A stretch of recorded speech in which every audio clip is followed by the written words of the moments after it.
अब आप सभी लोगों का स्ट्रेट लाइन में स्वागत है। कोविड 19 को लेकर जो भय और जो खौफ लोगों के बीच में है, कोशिश करेंगे इस वक्त हम मेरे साथ देश के जाने माने इंटरवेंशनल कार्डियोलॉजिस्ट और कार्डियोलॉजी की दुनिया का के एक बहुत बड़ा नाम डॉक्टर उपिंदर कौल। डॉक्टर साहब, बहुत बहुत स्वागत आपका और बहुत बहुत शुक्रिया, आपने थोड़ा सा समय दिया हमें। शुक्रिया शुक्रिया। तो मोस्ट डॉक्टर साहब, वेलकम। सबसे पहले मुझे ये बताएं कि कोविड 19 की जो के हालात जो जम्मू कश्मीर में इस वक्त बने हुए हैं, सबसे पहले इस पर आपकी टिप्पणी चाहूंगा।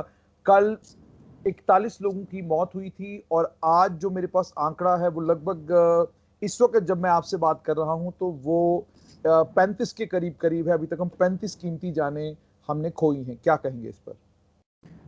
देखिए, ये जो मुसीबत वबा जो आई हुई है, ये तो पूरे कंट्री में आई हुई है।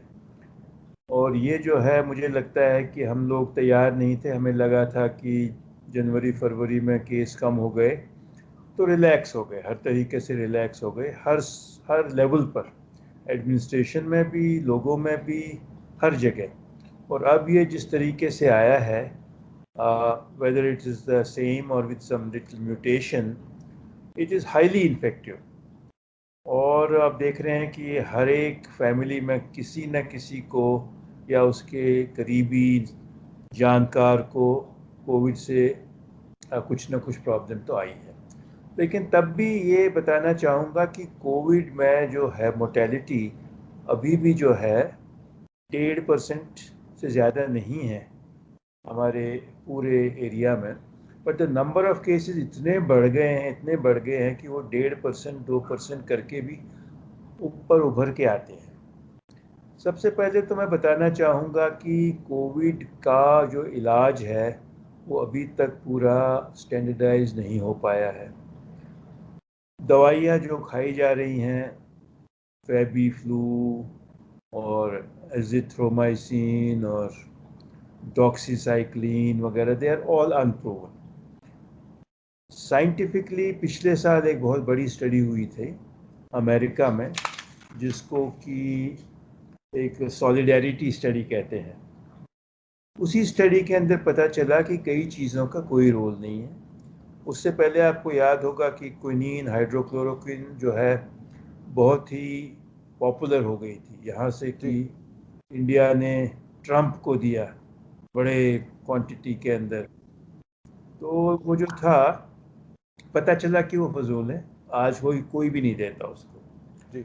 उसके अलावा फिर जो कुछ दवाइयाँ, रेमडेसिविर, अभी भी उसके ऊपर बड़ी मारामारी होती है, उसका भी उसमें बताया, पता चल गया कि कोई मोर्टेलिटी बेनिफिट नहीं है। हाँ, जिन पेशेंट्स को ऑक्सीजनेशन वगैरह की ज़रूरत पड़ती है, उसमें शायद कोर्स थोड़ा शॉर्टन हो जाता है, उससे ज़्यादा उसका कोई ख़ास बेनिफिट नहीं है।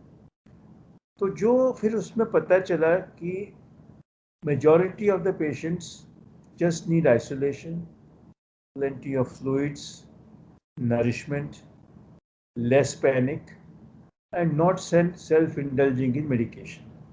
ठीक। क्योंकि उसका कोई फ़ायदा नहीं होता, उनसे उल्टियाँ आती हैं, पेट खराब होता है।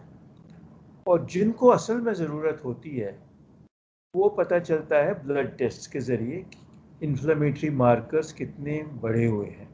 जिनका सीआरपी बहुत ज़्यादा है, 20-25 से ज़्यादा है, जिनका डी डाइमर लेवल, जो कि एक लेवल होती है जिससे पता चलता है कि ब्लड का क्लॉटिंग प्रोसेस कैसा है, और उनको क्लॉट्स बनने का खतरा होता है हर जगह, लंग्स की आर्टरीज में और भी आर्टरीज के अंदर।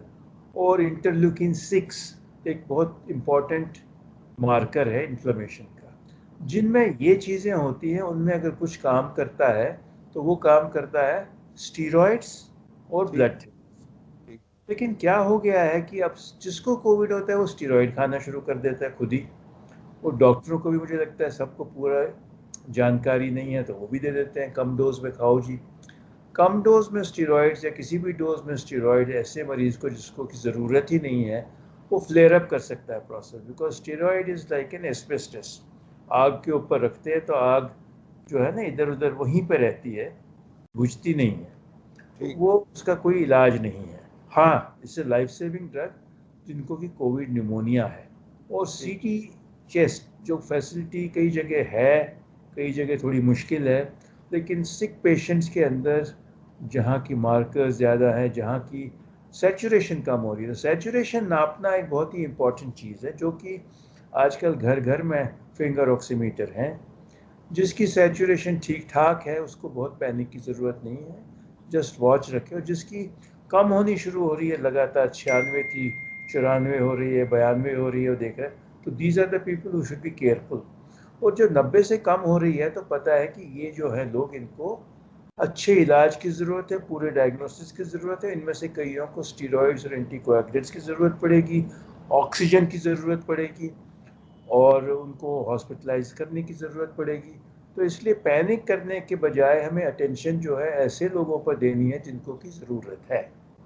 इसके अलावा एक दवाई जो कि पिछले साल काफ़ी चली थी, उसके बाद उसका चलना कुछ कम हो गया था, बंद सा ही हो गया था, इंडिया में सिप्ला बनाती थी, टॉसिलिजुमैब, जी आपने शायद सुना होगा। तो बिल्कुल ये बिल्कुल, इसका दवाई, हाँ, सिप्ला बनाती थी, और अभी 2-3 क्लिनिकल ट्रायल्स आए हैं, और एक ट्रायल तो 2 दिन पहले ही आया है इंग्लैंड से, रिकवरी ट्रायल, जिसमें कि देखा गया है कि जिनका जो है सीआरपी 40 से ज़्यादा था, और जिनको की ऑक्सीजन सैचुरेशन 92 से कम जा रही थी, उसमें जो ये है लाइव्स को बचा रहा था। एक इंजेक्शन, एक इन्फ्यूजन देना होता है दिन में, तो किसी किसी को अगले दिन रिपीट करना पड़ता है। तो ये रिसर्च जो है ये बता रही है कि स्टीरॉइड्स, एंटीकोएगुलेंट्स और टॉसिलिजुमैब, ये 3 दवाइयाँ इस वक्त जो हमारे साइंस के हिसाब से कामयाब हैं पेशेंट्स को इम्प्रूव करने में। और ऑक्सीजन की सप्लाई बहुत ज़रूरत है जिन पेशेंट्स को सैचुरेशन कम हो रही है। तो डॉक्टर साहब, उस, हाँ बोलिए। डॉक्टर साहब यहाँ आपसे ये जानना चाहूंगा कि बहुत सारे डॉक्टर्स जम्मू में ये बात कर रहे हैं, कह भी रहे हैं कि जो पेशेंट उनके पास आ रहे हैं वो देख रहे हैं कि ये जो कोरोना वायरस का जो ये वेरिएंट है, ये वेरिएंट जो है सीधा अटैक हार्ट के ऊपर करता है और पेशेंट को मायोकार्डियल इन्फ्रैक्शन हो रहा है, जिसकी वजह से यंगर पेशेंट्स की जान बचाना जरा मुश्किल हो गया है।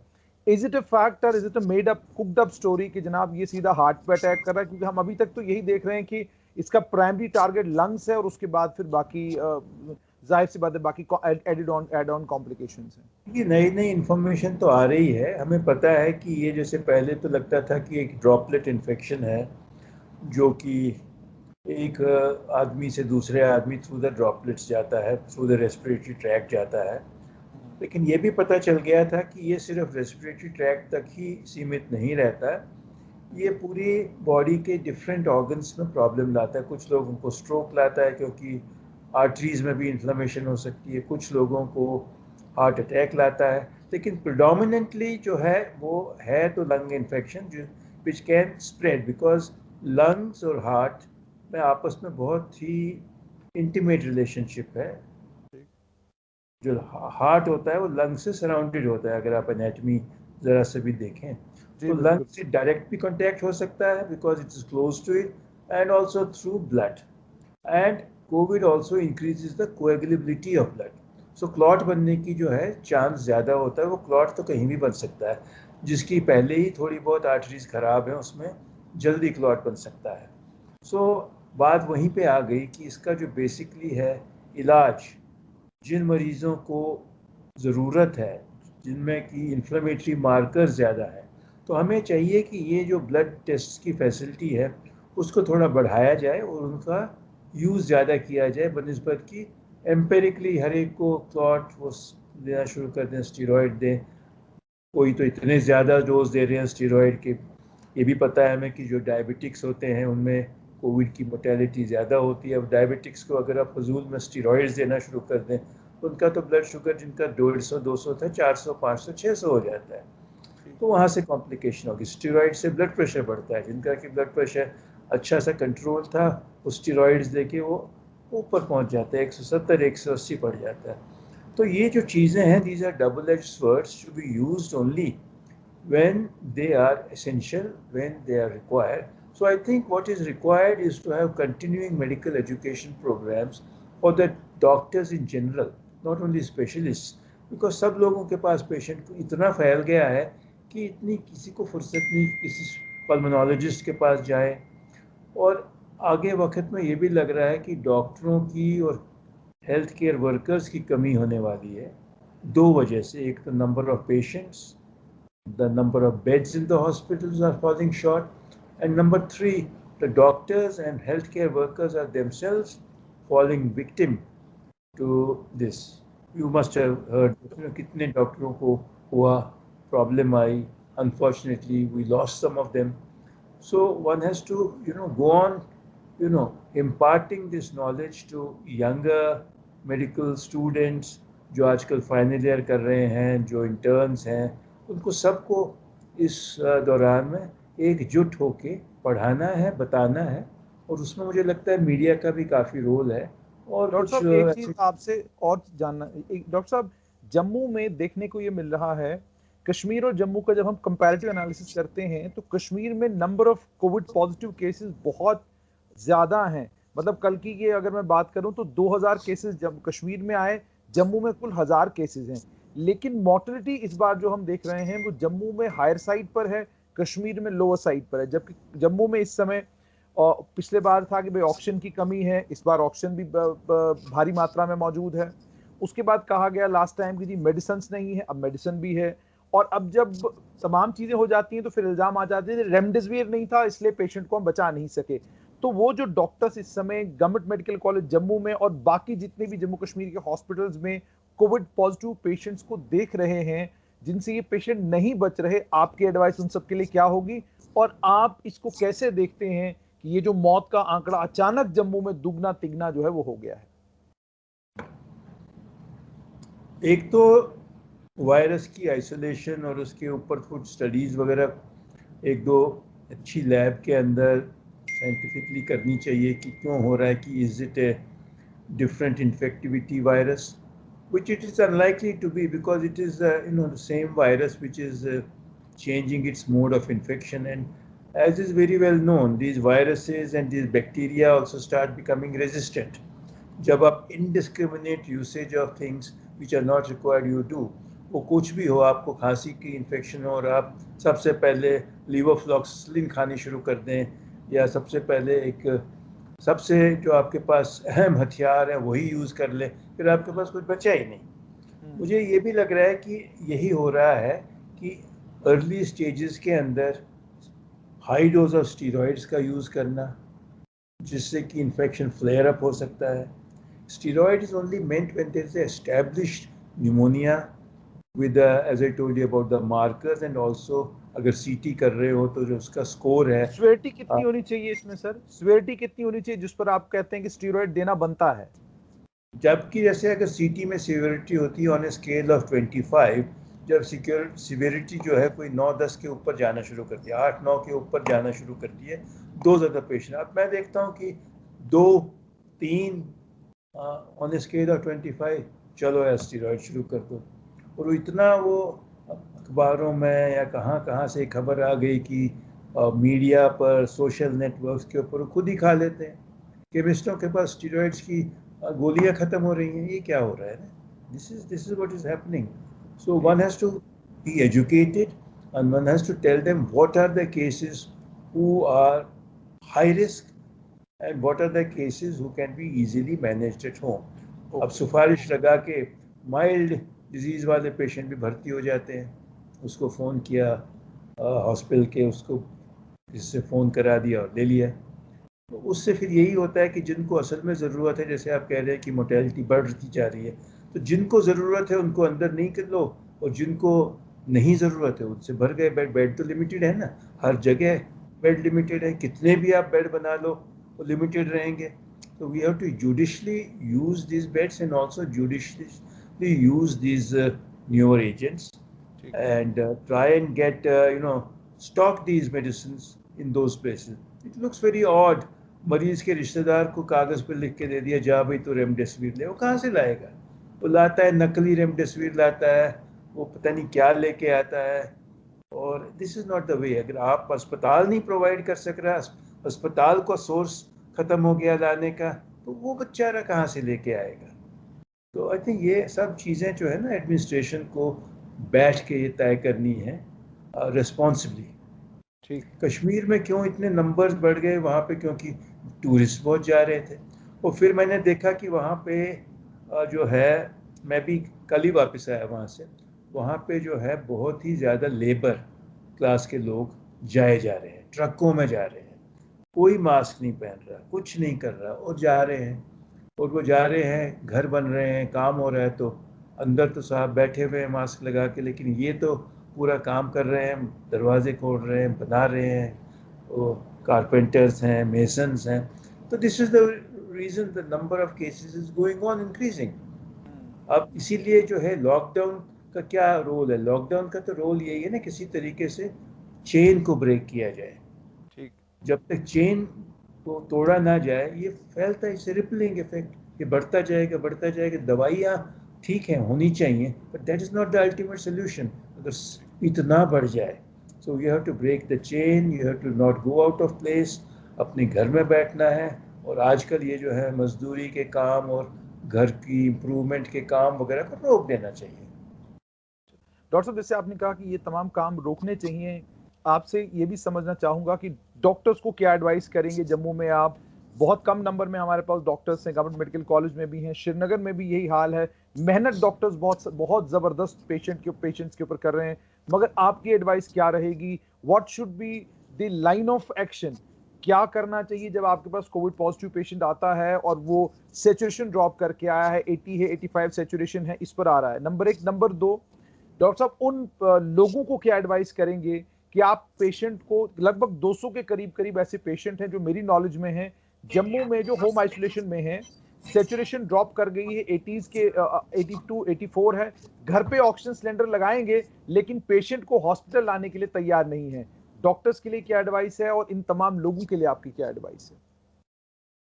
नहीं, मुझे लगता है एक तो जो है ना, जैसे कि एप्लीकेशंस, ऐप्स वगैरह होने चाहिए कि मतलब किस जगह हॉस्पिटल में ऑक्सीजन बेड्स अवेलेबल हैं। अब क्या होता है कि मरीज़ पिलर टू पोस्ट, दिल्ली की तो आप देख ही रहे हैं क्या हालत हो रही है, पिलर टू पोस्ट जा रहा है, कैजुअलिटी के बाहर जाके लेटा देते हैं उसको, बेड है नहीं, ऑक्सीजन तक नहीं है उसको देने के लिए बाहर, तो क्या होता है? He just succumbs to it. So one has to have a credible list of the beds which are available, and then if the patient comes to the hospital, हम लोगों की ड्यूटी ये है कि बिना किसी और कंसिडरेशन के ये देखें कि किस मरीज़ को हम बचा सकते हैं, उसको प्राथमिकता देनी चाहिए, उसको प्रायोरिटी देनी चाहिए। अब जो पेशेंट 60 सैचुरेशन लेके कोमा मॉर्बिड कंडीशन में आ गया है, उसको लो, कि जो एक आदमी आया है जिसकी कि सैचुरेशन 80-85 है, और जहाँ की क्लियरली निमोनिया है, तो लेने में फिर वही करते। यही यूरोप में लास्ट ईयर हुआ था, इटली में ऐसे ही हुआ था, जब ये पूरे जोर पे यू हैव थी। To choose. You have to choose to take those patients where you think you can save their life. There is no point of filling up the beds with people where you know that very little can be done. One has to concede. One has to distribute our poverty to those in that way in which we can help significantly the people who can be helped. Others नहीं कर पाते तो नहीं कर पाते।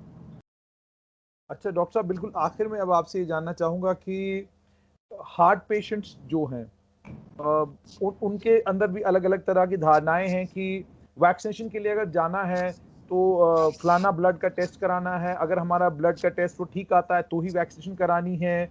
Vaccination को लेकर आपका, जितने भी हार्ट पेशेंट्स हैं उनके लिए आपकी क्या एडवाइस रहेगी? और कश्मीर में जो बहुत बड़ी तादाद में दिल के अमराज में लोग मुब्तला हैं और वो आपसे राब्ते में भी हैं, उनके लिए आपकी क्या एडवाइस रहेगी इस कोविड-19 के बीच में? और वैक्सीनेशन हम सभी लोगों के लिए कितनी जरूरी है?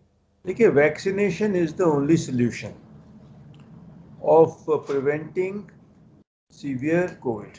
वैक्सीनेशन लगाने से ऐसा नहीं होने वाला कि कोविड होगा नहीं आपको। It only boosts up your immunity, and earlier you get it done, the better it is. There is no contraindication for getting a vaccination done. Diabetics, patients with high blood pressure, patients with existing heart disease are the people who need it the most. Patients who are on aspirin, patients who are on clopidogrel, so-called blood thinners, are the patients who are real high-risk patients. And these are the patients who don't have to do any blood tests, they don't have to do antibodies, they don't have to do any CRPs, they must get vaccinated. And we also know that the second dose is absolutely important, but जब तक आप first dose नहीं लेंगे तो second पे पहुंचोगे कहाँ? So that is the reason आजकल जो है कश्मीर में तो मैंने देखा कि जो vaccine hesitancy has got changed into everybody wants a vaccine now. अब इतने ज़्यादा वैक्सीन लेने वाले हो गए कि वैक्सीनों की शॉर्टेज हो गई। उधर से हम लोग भी कुछ अनफॉर्चुनेटली कुछ ऐसे वो बयान दे देते हैं कि जी कल से 18 साल के ऊपर में हम वैक्सीन देंगे। अरे जिनको ज़रूरत है उनके लिए है नहीं अभी। आप उसको स्टॉक बनाइए, ज़खीरा बनाइए, उसके बाद स्टेप बाय स्टेप जाइए, एरिया बाय एरिया जाइए, लाइनें लगा के लोग वैक्सीन के लिए खड़े हैं, उसमें 10% 20% कोविड पॉजिटिव, वो एक दूसरे को वहीं पे दे रहे हैं। वैक्सीन जब तक लगेगा, जिसका असर 35-40 दिन में आएगा, तब तक वो फुल फ्लेज कोविड बन गए होते हैं। तो I think what we are doing is knee jerk reactions. What we know that vaccine is a must. Whenever possible, we should get it done. Whatever vaccine we get, we should get it done. Covishield लूँ कि Covaxin लूँ, अब जो मिल रहा है लो। ये भी हमें पता है कि कोविशील्ड का एक्सपीरियंस इससे पहले से शुरू हुआ है, तो वो मिलता है तो वो ले लीजिए।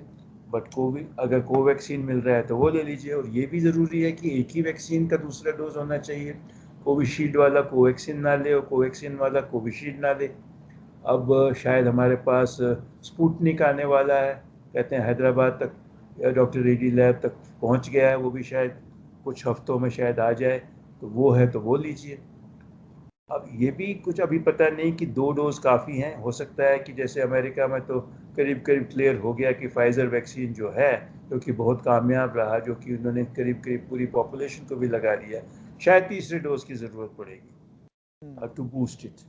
तो ये तो बात की चीज़ें हैं। पहले जो हमारी पॉपुलेशन को, अगर हमें किसी तरीके से कोविड पे काबू लाना है, जिसको हर्ड इम्यूनिटी कहते हैं, वो लानी है, तो वैक्सीनेशन होनी चाहिए। हम अपने आप को इजराइल की पॉपुलेशन से तो कंपेयर कर नहीं सकते, छोटी सी पॉपुलेशन है, कर सकते हो जल्दी जल्दी। न्यूजीलैंड है, छोटी पॉपुलेशन, जल्दी जल्दी कर सकते हैं। हमारी अपनी लिमिटेशंस है, so we have to prioritise, we have to go to those people first where it is absolutely essential, where we know if they get unfortunately the COVID, they are going to get into bigger mess than those healthy young people जहाँ की mortality बहुत कम है। लगना सबको चाहिए, लेकिन stage by stage. अगर आपके पास है इतना वैक्सीन तो लगाइए। सिर्फ वैक्सीन आने से ही नहीं होता, वैक्सीन लगाने वाली नर्स भी होनी चाहिए, वैक्सीन लगाने के बाद ऑब्जर्वेशन की जगह भी होनी चाहिए, वैक्सीन को स्टोर करने की जगह भी चाहिए। हालांकि it doesn't need so festive, पर 4 डिग्री टेम्परेचर तो चाहिए। तो ये सब कुछ दे के हमको जो है, जो एक्सपर्ट्स हैं, जो डॉक्टर्स हैं, जो एपिडेमियोलॉजिस्ट हैं, उनको मिलकर सलाह देनी चाहिए before such blanket sweeping statements are made. Doctor साहब, बिल्कुल आखिर में सिर्फ आपसे एक गुजारिश है छोटी सी, कि अगर कश्मीरी में तमाम जितने कश्मीर में आपको सुनने वाले लोग हैं, उनको सिर्फ अगर आप ये गुजारिश कर दें कि रमज़ान मुबारक का मुतबरक महीना है, इस महीने में भी घरों से बाहर निकलें वैक्सीन लगवाने के लिए और घरों में रहें कोविड से बचने के लिए। बिल्कुल बिल्कुल। मैं तो आज ही एक आर्टिकल लिखा है, उसमें यही है कि जो है 5 दफ़ा नमाज पढ़ना और अच्छे काम करना, अच्छे ख्याल रखना बहुत ज़रूरी है। लेकिन इन दिनों के अंदर वो 5 दफ़े नमाज जो है घर में पढ़िए, घर को साफ रखिए, वेंटिलेशन खुली रखिए, क्योंकि ये भी देखा गया है एयरबॉर्न हो गया है ये इन्फेक्शन। अभी सिर्फ वो ड्रॉपलेट ही नहीं रह गया है, वो ज़रूर करिए। जो ज़कात का पैसा है जो भी है बेचना, उससे लेके गरीबों को आप खाना भिजवाइए, पैकेट्स में भिजवाइए, उनको बुला बुला के बांटिए नहीं। और गरीबों की जितनी मदद कर सकते हैं करिए। कंजेस्टेड एरियाज़ में जैसे श्रीनगर में हैं, डाउनटाउन में हैं, डल के बैक वाटर्स में, मैं देखा हुआ कितनी पॉपुलेशन कितनी वहाँ रहती है। वहाँ पे खासकर लाउड स्पीकर से बार बार अनाउंस करिए कि आप अंदर रहिए, घरों के बाहर नहीं आइए। और ईद आने वाली है, खुशी का मौका है, लेकिन इसका हमें अपना एक तरीका बनाना होगा उसको सेलिब्रेट करने का। इस बार घर के अंदर ही अपनी छोटी फैमिली ही करें, जाके जो है एम्ब्रेसिंग और गले मिलना वगैरह इस बार रहने दीजिए। अल्लाह भी सब देखता है, और अल्लाह की जो है नसीहतें हैं उनमें भी यही है कि जो है सबसे पहले आप अपना ख्याल रखिए, फिर आप बाकियों के पास जाइए। बहुत बहुत शुक्रिया, थैंक यू वेरी मच, बहुत बहुत शुक्रिया डॉक्टर साहब हमारे साथ जुड़ने के लिए, बहुत बहुत शुक्रिया। Thank you.